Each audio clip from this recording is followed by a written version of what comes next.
Hey everybody! Thanks for coming out tonight. Nice to see you all.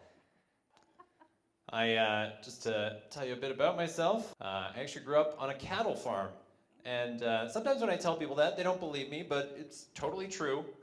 I've actually seen my dad shoulder deep in a cow on the internet.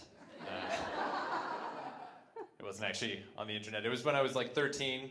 It was like 3 a.m. on a Saturday, and my dad just burst into my room and shook me awake. He's like, "Yeah, I need your help with something." And little did I know, but he needed my help pulling a calf. And if you don't know what that is, use your imagination. You'll probably get it right first try. So he's in there just rooting around. Like that's a normal thing to see your dad doing to a cow.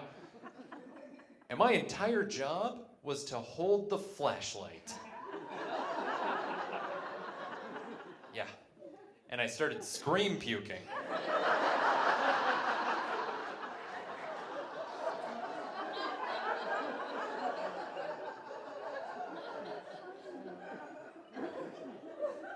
So if I seem like I'm not a farm kid, it's probably because I was terrible at it. Not a lot of jobs on the farm much lower down the ladder than flashlight boy. I had to lie down after.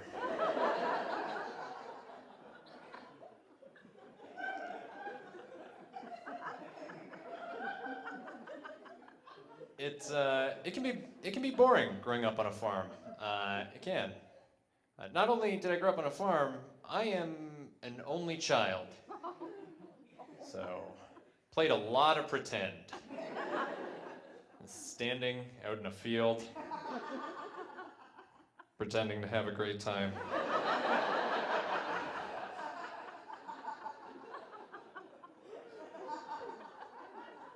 When you grow up on a farm, you gotta make your own fun. That's what you gotta do, right? Like this one day, I thought it would be a fun idea to throw a rock at a beehive.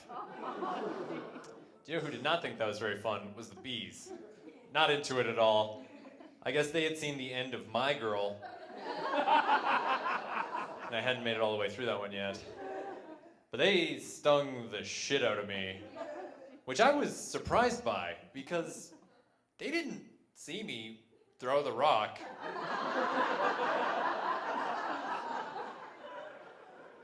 How did they know that I did that? They were all in the hive, like having bee dinner or whatever. You know, and then there's a crash and they're like, "Jesus Christ!"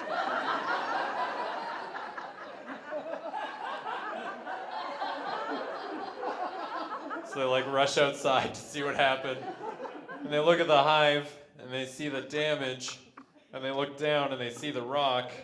And they look up and they see me and like piece it all together. But that means that bees understand the concept of blame.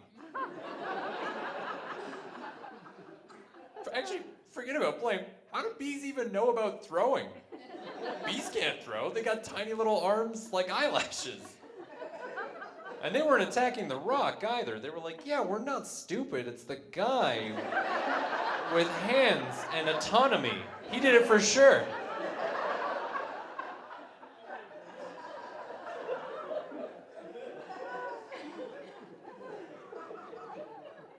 I do like this job a lot. It's a lot better than my day job, because during the day, I work in an office, which I'm pretty sure is the exact opposite of rewarding.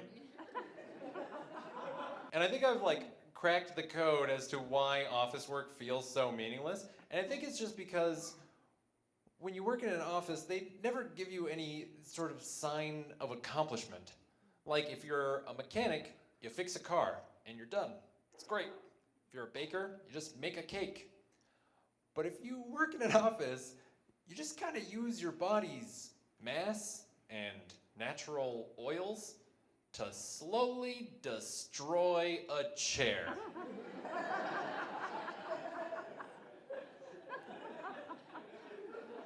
It's about as fun as working and doing nothing at the exact same time. and I have worked in an office for 2 chairs.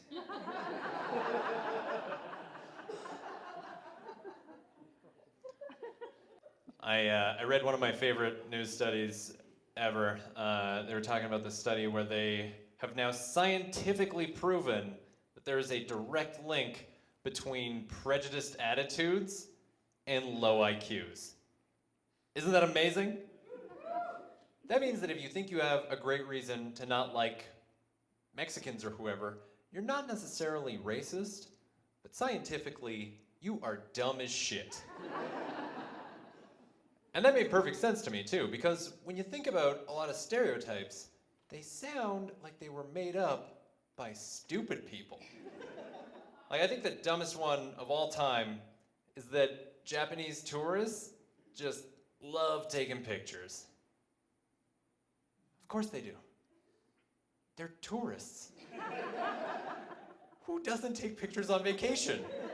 That is Instagram's whole business model. Are you shitting me? Who's mad about that? That's crazy. But I was trying to think, like, why Japanese people? Why did they get stuck with that? And I think it's because Japan has a strong economy, so a lot of them can afford a camera and a plane ticket. Do you think that that could be it? Rather than a genetic love of photography?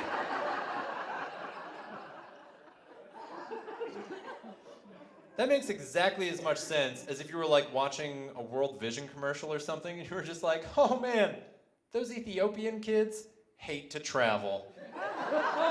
Real homebodies, I don't know why. So weird. Folks, you've been a lot of fun. Enjoy the rest of your evening. I've been Jeff Toth.